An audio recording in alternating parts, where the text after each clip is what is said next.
Padahal sekali saja dalam sehari itu 5 kali Allah menunggu kita. Ternyata sholat itu satu-satunya wasilah ibadah yang disebutkan dalam Al-Quran untuk langsung memohonkan semua kebutuhan yang kita rasakan. Bahkan sebelum kita diminta sholat, itu kalimat pertamanya bukan ibadahnya. Kata Allah, kamu punya masalah apa? Sedang butuh apa? Sedang punya problem apa?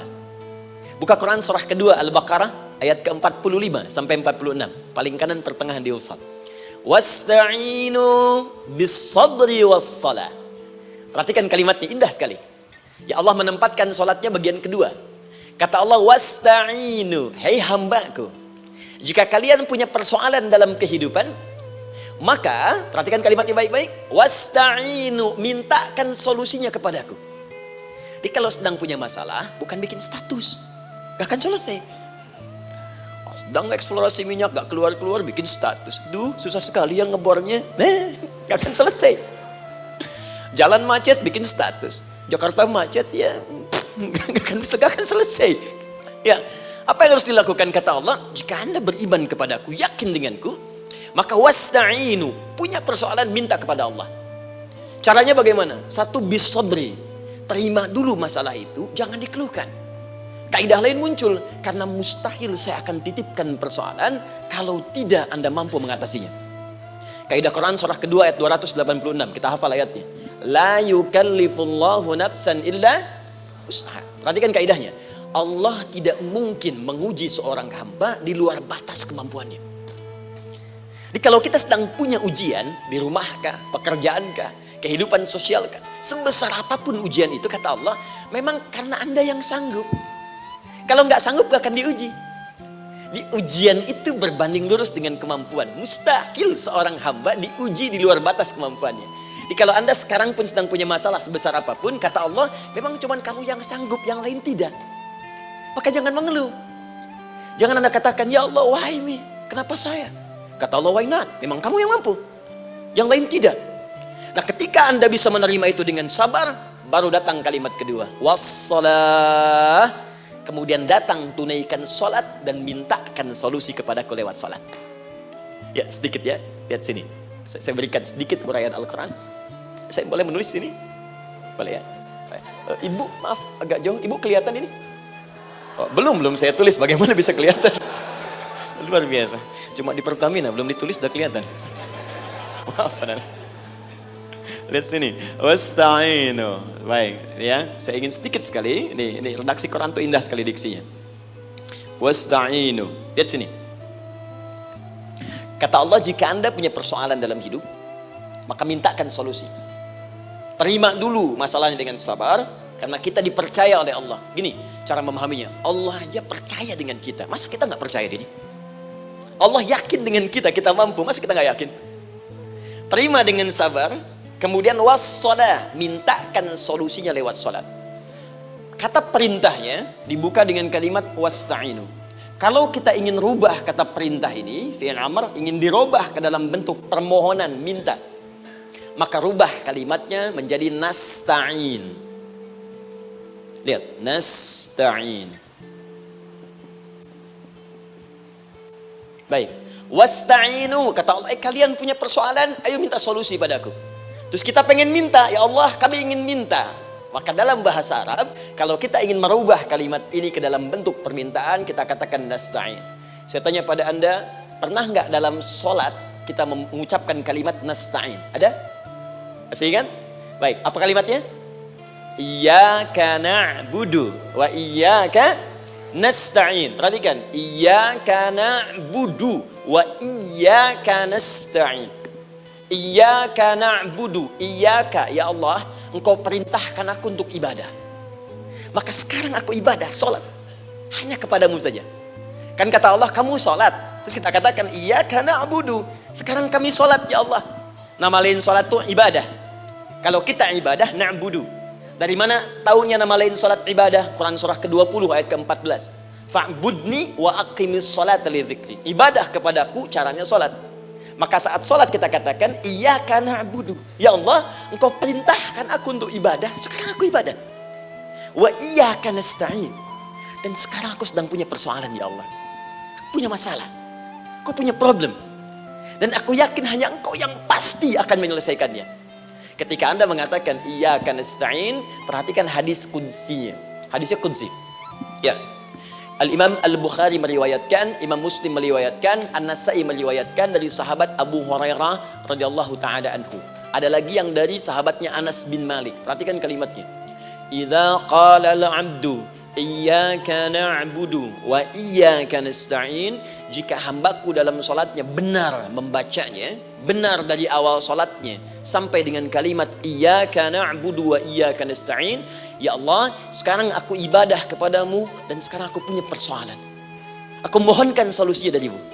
Kata Allah, hadza baini wa baina 'abdi. Ini perjanjian antara aku dengan hambaku. Wali 'abdi. Hadisnya qudsi. Wali 'abdi. Kalau hambaku benar salatnya sampai kalimat ini, masa'alah. Apapun yang dia minta sekarang, aku akan kabulkan.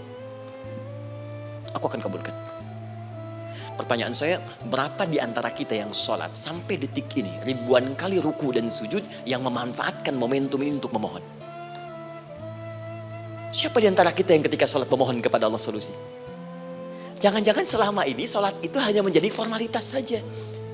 Takbir, ruku, sujud, salam, selesai. Takbir, ruku, sujud, salam, selesai. Padahal Allah sudah menunggu hambaku, kamu tuh punya masalah apa? Makanya setiap waktu dibagi 5 supaya hidup kita ringan. Subuh ke zuhur punya masalah, zuhur salat. Begitu kita mohon, tuntas masalah itu. Zuhur ke asar punya persoalan, asar salat. Dijawab oleh Allah, tuntas persoalan itu. Karena itu semua nabi dan rasul, bahkan orang soleh, ketika punya persoalan dalam hidupnya, even itu hanya menulis karya ilmiah, maka mereka akan memulai dengan salat dan minta kepada Allah Subhanahu wa taala. Teman-teman kenal Nabi Zakaria? Bagus. Baik, di sana belum tulis, sudah kelihatan. Sini kenal Nabi Zakaria, alhamdulillah. Tapi nggak apa-apa. Saya ke Sukabumi, Pak. Ada yang kenal Fir'aun. Kenal Fir'aun, kenal, bagus. Tapi Sukabumi hubun dunia, suka itu hubun, bumi itu dunia. Baik. Teman-teman, Nabi Zakaria itu diuji oleh Allah. Maaf, belum punya keturunan. Dan semua nabi punya ujian. Jadi jangankan kita, nabi aja yang jelas surganya punya ujian. Ya, Anda pernah sakit, Nabi Ayub sakitnya lebih parah dari kita. Ya, Anda di keluarga belum ada keturunan, Nabi Zakaria pernah lebih daripada kita. Sampai rambutnya memutih, fisiknya sudah letih, dan menurut medis, maaf sekali, istrinya divonis tidak mungkin punya keturunan, monofus dan mandul, mustahil. Secara klinis gak mungkin, secara medis tidak mungkin. Maka Allah tunjukkan satu isyarat yang sangat luar biasa. Jika Anda mendapati situasi makhluk mengatakan ini mustahil dan sudah angkat tangan, ini tanda pertama dari Allah, langsung tinggalkan pendapat manusia, langsung memohon kepada Allah. Maka turunlah beritanya di Quran surah ketiga Ali Imran ayat 38 sampai 39. Paling kanan sebelah atas di mushaf. Sekarang perhatikan kalimatnya, saya mau sambungkan dengan Al-Fatihah tadi. Hunalika da'a Zakaria rabbah. Di mihrabnya Nabi Zakaria salat bermohon kepada Allah. Qala rabbi habli min ladunka dzurriyyatan thayyibah. Kemudian ia berdoa, Rabbi habli, ya Allah yang maha memberi tanpa batas. Ini adab pertama, kalau teman-teman mau berdoa, sebut nama Allah sesuai dengan hajat kebutuhan kita. Itu yang disebut dengan Al-Asma'ul Husna. Di Asma'ul Husna itu bukan nama-nama indah yang sekedar dihafal, bukan. Tapi nama yang diberikan oleh Allah sesuai dengan kebutuhan hidup kita. Dalilnya Quran surah ke-17 ayat 110. Ya, paling kanan sebelah atas di mushaf, ke pertengahan. Ya, kata Allah, Qulid Allah. Jika Anda punya persoalan, sebut nama Allah. Allah Awir Rahman atau Ar-Rahman. Ayyamma tad'u, tapi kalau Anda ingin spesifik meminta, falahul asmaul husna. Pilih nama Allah, ia punya nama-nama yang indah sesuai kebutuhan kita.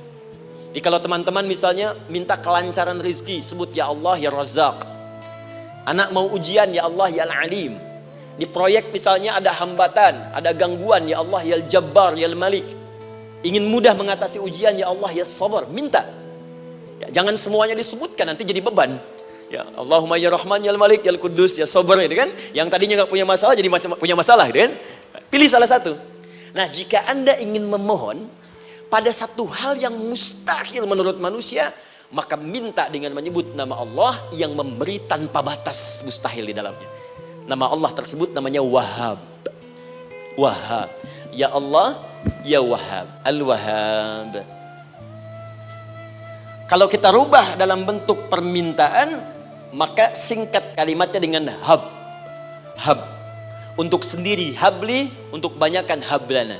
Rabbana hablana min azwajina wa dzurriyyatina qurrata a'yun. Nabi Zakaria minta karena sendiri yang mengalami situasi itu, maka beliau katakan, Rabbi habli, ya Allah, habli min ladunka, ya Allah yang tak punya batas dalam pemberian.